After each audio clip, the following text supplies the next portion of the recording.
Nilingap ngayon ang Iglesia ni Cristo ang ating po mga kababayan matapos nga mawasak ang kanilang tahanan. Sila po ay nasa tabi ng Tarlac River, dyan po sa lungsod ng Tarlac. Report mula kay TJ Mendoza. Ang bahay nila ay saang naging tulay para magsama-sama ang kanilang pamilya sa kahit anong unos ng buhay.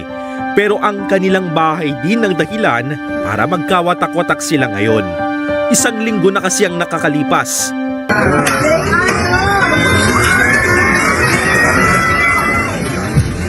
Nang halos lamunin ng katabing ilog ang kanilang tahanan.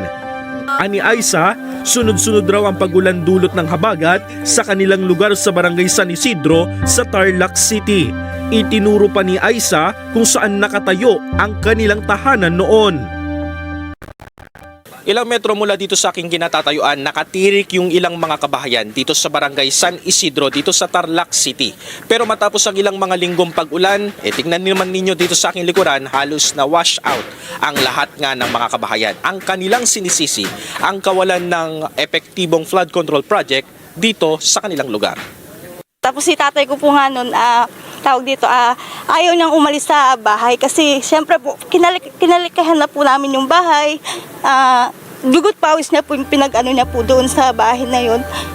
Masakit po sa amin, siyempre po yung mga alaala, yung mga ano, lalo na po magkakamag-anak po kami dito. Ngayon po nasira yung bahay.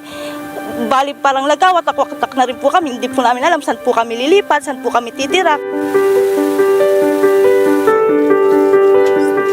Minabuti na ni Aiza na ipagiba na lang ang nasira nitong bahay. Sa ngayon, nanunuluyan na lang sila sa pinagtagpi-tagping yero kasama ang kanilang mga mahal sa buhay.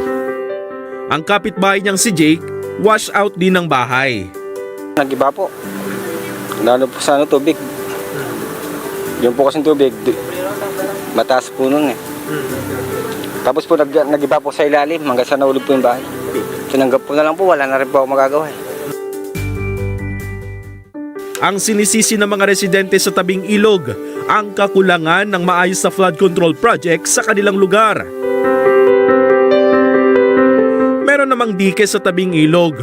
Nagiba yun dahil sa tuloy-tuloy na mga pag-ulan. Kaya sa ibang bahagi ng Tarlac River, minabuti ng lagyan na lang ng sandbag para di tuluyang lamunin ng ilog ang ilang mga kabahayan. Parang wala rin pong silbi yung ginawa nga po nila yung dike para ma-safe yung mga bahay dito, kaso wala rin pong nangyari. Yung panawagan ko lang po, sana po kung gumawa man po sila ng kahit anong project po, sana po gawin po nila ng maayos para kung baga pangmatagalan po talaga, hindi yung pangsamantala lang. Dahil sa nangyari, agad na nagbigay tulong ang Iglesia ni Cristo sa mga nasalanta ng habagat sa San Isidro, Tarlac City. Nito kasing mga nakaraang linggo, kagaya ng ating alam, ay sunod-sunod ang dating ng mga bagyo, kalamidad, na dahil po doon ay tumaas ang tubig dito po sa Tarlac River. Hindi alintana ng mga residente ng San Isidro ang pabago-bagong panahon. Tumanggap sila ng lingap mula sa Iglesia ni Cristo, kaanib man sila o hindi. Ang dahilan po ng agarang paglingap ng ating tagapamahalang pangkalahatan sa Iglesia ni Cristo, ang kapatid na Eduardo Manalo, ay para maipadama natin sa ating mga kapwa-tao, mga kaanib man po sa Iglesia ni Cristo o hindi po kaanib sa Iglesia, ay maipamalas po natin sa lahat ang marubdob na hangarin po ng Iglesia na makatulong tayo sa mga kababayan po natin, lalo na po sa mga apektado ng mga nangyayaring mga kalamidad. Tumanggap ng lingap mula sa Iglesia ni Cristo ang angkan ni Aiza.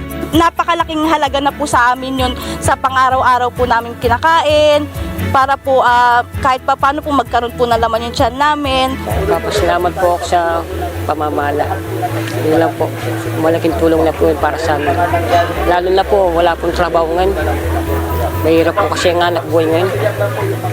Kaya po, malaking pasalamat po sa mga tulong po dumarating sa amin. Bata, matanda, may kapansanan man o wala, walang pinipili ang Iglesia ni Cristo sa paghahatid ng tulong o lingap sa mga minsan nang naging biktima ng kalamidad. Mula sa San Isidro, Tarlac City, TJ Mendoza para sa mata ng Agila. Matatag, matapang, matapat.